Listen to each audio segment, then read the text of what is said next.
Salut et bonjour à toutes et à tous. Merci d'être en notre compagnie dans Aude. Vous êtes à la recherche d'un emploi, mais vous ne savez pas par où commencer pour retrouver du travail. La rentrée est l'occasion de relancer et d'organiser ces recherches ou ces nouveaux projets. Nous verrons comment avec Christian Sanfilippo, directeur régional de Pôle emploi, et Célia Lassinat, chargée de l'offre de services de Pôle emploi. Après des dons d'urgence, un répit pour les restos du cœur. Mais face à la pauvreté, l'aide des bénévoles est essentielle, nous le verrons, pour aider les plus démunis. Vous êtes en quête d'un emploi où l'un de vos proches est concerné, mais vous ne savez pas par où commencer. Régulièrement, nous vous proposerons dans Aude de faire le point sur les offres d'emploi, sur les secteurs et sur les entreprises qui recrutent.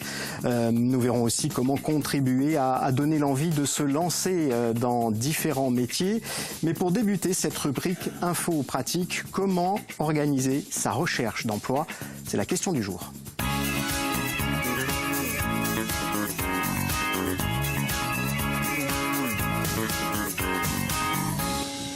Et pour répondre à cette vaste question, j'accueille sur le plateau d'Aude deux invités. Christian Sanfilippo, bonjour, vous êtes le directeur régional de Pôle emploi. Et Célia Lassinat, vous êtes en charge de la mise en œuvre de l'offre de services pour Pôle emploi. Merci à tous les deux d'avoir accepté notre invitation. Alors, dans quelle mesure la rentrée de septembre est-elle un moment important pour les demandeurs d'emploi ? Oui, bonjour. Donc effectivement, la rentrée est importante parce qu'elle permet de s'inscrire à Pôle emploi. Ça permet aussi de garantir sa protection sociale pour les mois qui suivent. C'est le premier des sujets importants. Et puis aussi, ça permet surtout de préparer sa recherche d'emploi, de développer de nouvelles stratégies parce qu'effectivement, il y a toujours des offres d'emploi, y compris hors période saisonnière, des contrats à durée déterminée, indéterminée, des offres de formation. Et il est nécessaire effectivement de pouvoir voir son conseiller pour arriver à traiter tout cela. Alors, j'arrive en fin de contrat, j'ai été licencié ou je démissionne. Que dois-je faire? Comment est-ce que je procède? Je me rends dans une agence Pôle emploi ou je fais tout ça en ligne sur Internet, de façon dématérialisée? Alors effectivement, que ce soit pour une toute première inscription ou une réinscription, tout se fait en ligne sur le site pôle emploi.fr. Alors, bon, évidemment, on peut le faire depuis la maison, si on est équipé d'un outil informatique et d'une connexion Internet, mais si ce n'est pas le cas, ou si on n'est pas à l'aise avec l'outil informatique, avec le numérique, on peut se rendre en agence tous les matins, du lundi au vendredi. Pôle emploi accueille les demandeurs d'emploi pour les accompagner dans cette démarche, et un agent sera disponible pour guider, accueillir, accompagner. Est-ce qu'il y a des choses importantes auxquelles il faut s'attacher en priorité ? Alors, je dirais que la chose importante, c'est de prendre le temps, justement, mettre à profit ce temps pour faire le point sur ses compétences. Faire le point sur les qualités personnelles, professionnelles, de voir aussi les axes d'amélioration qu'on peut mettre en œuvre, puisque Pôle emploi propose quantité de services, de prestations, d'ateliers. Et puis, c'est l'occasion aussi d'être outillé en CV, lettres de motivation, de préparer des entretiens d'embauche. On a tendance souvent à négliger le temps qu'on va passer pour faire un CV.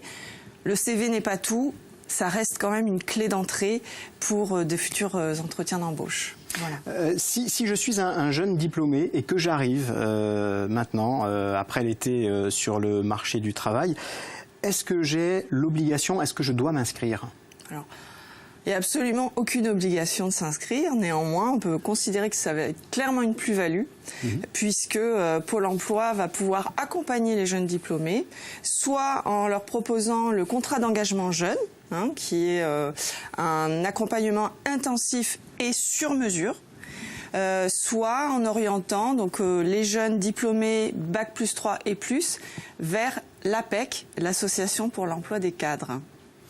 Christian Sanfilippo, les jeunes, est-ce que vous leur accordez une attention toute particulière? Alors, effectivement, on accorde une attention toute particulière aux jeunes parce que certains sortent de leurs études. Ils ont besoin d'être accompagnés en termes de CV, lettres de motivation, qu'ils comprennent bien le marché du travail.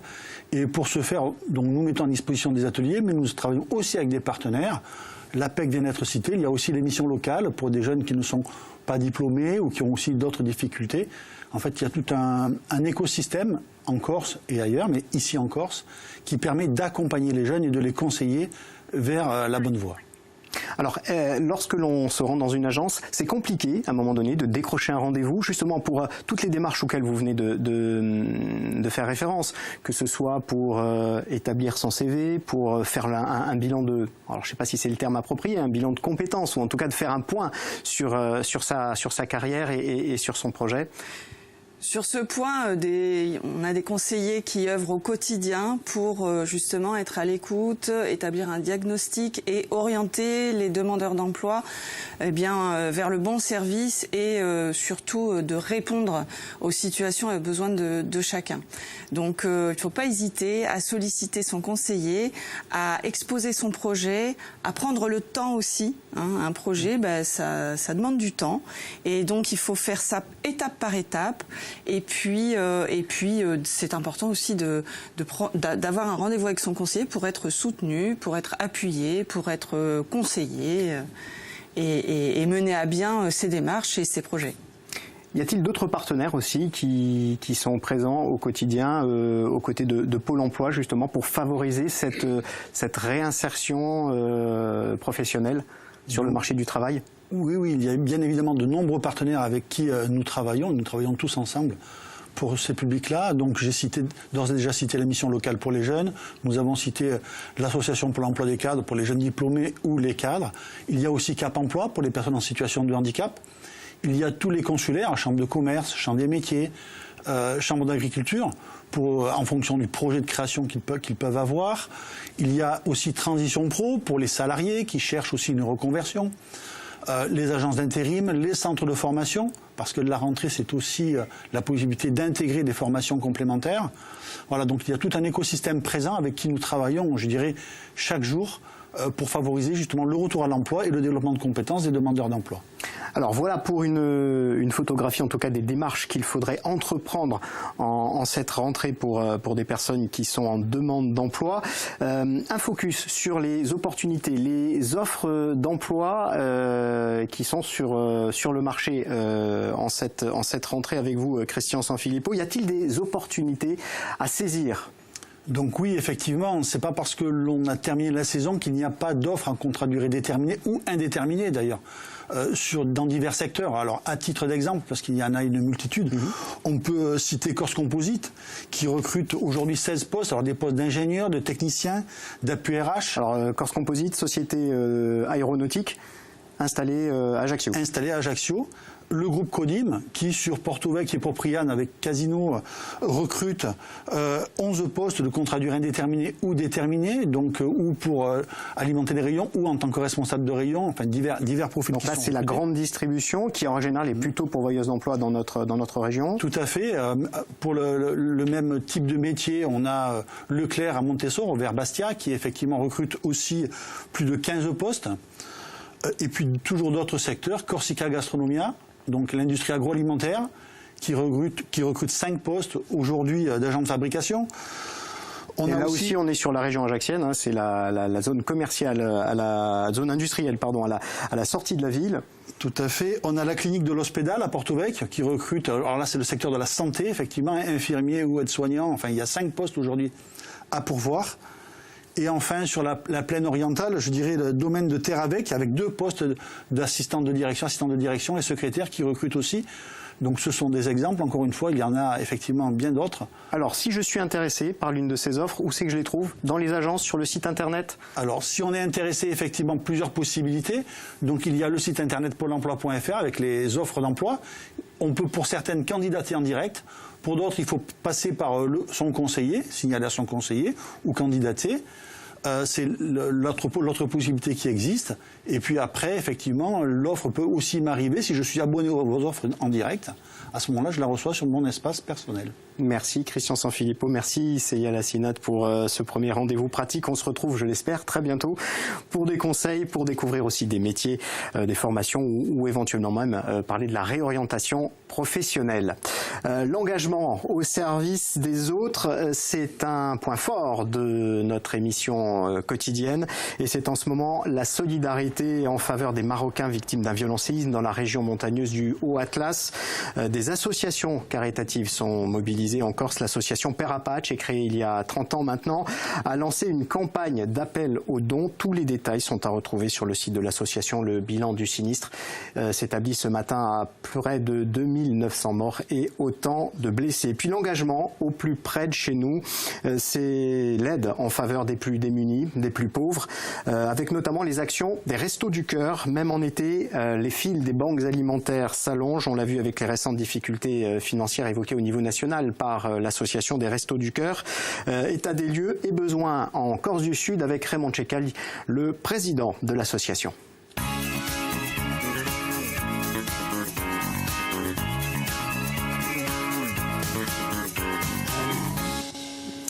Bonjour Raymond Tchekal. Bonjour. Merci d'être en notre compagnie. Alors c'est une rentrée difficile pour les Restos du Cœur. Quelle est la situation ? Au plan national, notre président vous l'a détaillé. Au plan local, bon, c'est pas aussi dramatique parce qu'effectivement, la taille fait pour beaucoup, mais effectivement, même au plan local, nous avons une augmentation des demandes de bénéficiaires et nous avons une diminution de nos capacités d'acheter parce que nous achetons nous aussi beaucoup et nous subissons la hausse des prix de façon forte. L'inflation, combien de bénéficiaires aujourd'hui environ sur la Corse du Sud ? Écoutez, on va dépasser les 2000 bénéficiaires quelque part. Enfin, on n'est pas encore, mais ça s'approche vite fait, bien fait. Comment est organisée cette distribution de repas ? En cette saison, c'est combien de jours de distribution, aussi bien dans le rural qu'en ville ? Alors, là, nous étions en période d'été, mais maintenant, la période d'été et la période d'hiver vont se marier pour ne faire plus qu'une seule période. Nous avons toujours nos centres fixes, Ajaccio, Porto Vecchio, Propriano, où là, on reçoit les bénéficiaires et on leur sert une aide alimentaire appropriée. Et puis nous avons 2 centres ruraux, un à Mezzavi et un à Sainte-Lucie-de-Porto Vecchio, qui nous permettent de couvrir l'ensemble des communes de Corse du Sud. Quels sont aujourd'hui les plus gros besoins de l'association ? Est-ce que ce sont des denrées ? Est-ce que ce sont des moyens financiers ? Est-ce que c'est peut-être de petites mains ? C'est un petit peu tout ça. Mais essentiellement, ça va être, pour l'instant, essentiellement pour nous, ça va être les bénévoles, parce qu'il ne faut jamais oublier que les Restos du Cœur, c'est l'aide alimentaire, mais c'est 1000 autres choses, et nous manquons actuellement de bénévoles. C'est quoi ces 1000 autres choses ? C'est quel type d'action ? C'est toutes les actions qui nous servent à essayer de réinsérer les bénéficiaires de nos actions alimentaires dans la société. Alors, ça peut être apprendre à parler français, apprendre l'école, faire des cours aux enfants, des coiffeurs et des coiffeuses pour que les gens puissent s'apprêter à la fin d'aller à un rendez-vous à Pôle emploi parce qu'on ne peut pas y aller n'importe comment. C'est effectivement tout ce qui concerne la vie des individus. Certains essaient de les reloger, d'autres essayer de... tout ce qu'on peut imaginer, et en plus on ne se fixe pas de limite. Donc ce sont les bénévoles qui à la limite peuvent avoir des idées, ils seront les bienvenus, on essaiera de les mettre en place. Combien de bénévoles aujourd'hui, on va dire inscrits et très actifs, Allez, très impliqués ? On va arrondir les chiffres, inscrits 200, actifs 50. Si je suis intéressé, que je veux venir vers vous au Resto du Cœur, quel engagement je dois tenir vis-à-vis de vous ? C'est quoi le travail, j'ai presque envie de dire le quotidien ou la semaine d'un bénévole ? De quoi vous avez besoin aujourd'hui ? On a besoin de tout. Mais je veux dire, chaque bénévole est responsable c'est lui qui vient. Donc il est responsable de son acte d'engagement. Il suffit qu'il nous dise ce qu'il veut faire, on s'organise, mais après il suffit qu'il tienne les promesses qu'il nous fait. C'est ça le plus difficile, parce qu'il n'y a pas de sanction chez nous. Pour vous, c'est bientôt l'acquis, c'est bientôt la fin. On a appris ça. Vous passez la main dans quelques jours. Qu'est-ce qui vous a donné envie de vous lever le matin lorsque vous étiez à ce poste de président de l'association ? Oh, mais ce qui me donne envie de me lever le matin, comme de tout temps, c'est effectivement d'agir et d'agir pour les autres. Avant, j'avais des sociétés, donc c'était agir pour mes clients et pour mes salariés. Après les bénévoles, après les Restos du Cœur, c'est agir pour les bénévoles et pour les bénéficiaires. C'est un engagement, c'est une vie qui au service des autres. On ne peut pas rester enfermé chez nous. Merci beaucoup Raymond Tchekal pour avoir accepté cette invitation et puis nous avoir parlé de cet engagement au service des autres à travers l'association des Restos du Corps. Je sais que vous avez encore bien d'autres projets, on se retrouvera sans doute. Un mot sur les rendez-vous de Viastel avec les commémorations de la libération de la Corse 80 ans après. Notre antenne vous propose plusieurs rendez-vous jusqu'au 5 octobre avec du cinéma, des documentaires et puis des débats. Ce soir aux alentours de 20h45, les lycéens face à l'histoire. Les élèves de 2 classes de première et terminale du lycée Fesch d'Ajaccio interrogent l'historien et conservateur du musée de Bastia, Sylvain Grégory, et le réalisateur du documentaire Nom de code Léo. Ce film consacré à la figure de la résistance que fut Léo Miguel a été choisi par les élèves et leurs enseignants. Il sera diffusé avant le débat. Comment a eu lieu le... Question ouverte à vous poser. Que retenez-vous de ce film? Que vous inspire-t-il? Moi, c'est surtout la question de l'engagement qui m'a beaucoup ému et qui m'a beaucoup intéressé dans ce film. C'est comment quelqu'un qui a presque notre âge, juste un petit peu plus vieux, qu'est-ce qui peut le pousser vraiment à s'engager justement pour une cause qui paraît être une peine perdue au moment où il s'engage, puisque la France vient d'être envahie, la Corse aussi. Et donc vraiment, moi j'ai de la famille aussi qui a fait la résistance en Corse, etc. Et c'est cette idée justement d'engagement, de se battre alors que la cause semble impossible, qui vraiment que j'ai retenue. Les lycéens face à l'histoire, c'est donc ce soir 20h45 sur notre antenne. J'ai eu la chance de les rencontrer et de travailler avec eux. Vous allez le voir, ils sont vraiment passionnés par cette période et par l'histoire en général. Demain, toujours dans le cadre de la thématique de la rentrée, comment faire en sorte que les devoirs ne deviennent pas un casse-tête? Nous détaillerons le dispositif Devoirs faits. Vous êtes parents, vous êtes grands-parents, vous avez des questions, des témoignages ou des trucs, n'hésitez pas à nous le dire.